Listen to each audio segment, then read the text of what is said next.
മണവാളൻ ഷോപ്പിങ്ങിന് ഇറങ്ങിയിരിക്കുകയാണ് ഗൈസ്. ഞാൻ മണവാളൻ അങ്ങനെ കഴിക്കണമല്ലോ. ഭർത്താവേ എന്തൊരു വിശപ്പാ വിശപ്പ്. ഇങ്ങനെയുണ്ടൊരു വിശപ്പ്.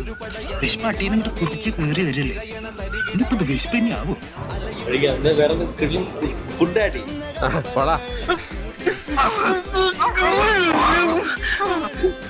ആ ഒരു പേര് ദോഷം ഞാൻ മാറ്റിയെടുക്കും. കുറച്ച് നാളത്തേക്ക് ഫുഡൊന്നും ഇല്ല ഗൈസ് ചാനലിൽ.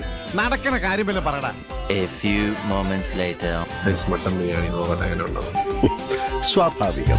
ഫുഡ് മാത്രമേ കാണിക്കുന്നുള്ളൂ. കോഴിക്കാന്താരിയല്ലേ ചെമ്മീൻ കുറച്ച്. നീ കൊറേ നേരമായി എനിക്കിട്ട് പുളക്കാൻ തുടങ്ങിയിട്ട്. ഞാൻ ഡയറ്റ് തുടങ്ങാൻ പോകുന്നു. ആ ഒറ്റ കാര്യത്തിൽ മാത്രമേ എനിക്ക് പ്രതിഷേധം. നമ്മൾ പരിപ്പ് പായസം കഴിച്ച് എൻഡ് ചെയ്യുകയാണ്. യൂഷ്വൽ സാധനമായ അപ്പക്കാറ്റോ കഴിക്കാൻ വന്നിരിക്കുകയാണ് കഫി ക്യാൻറ്റീൻ.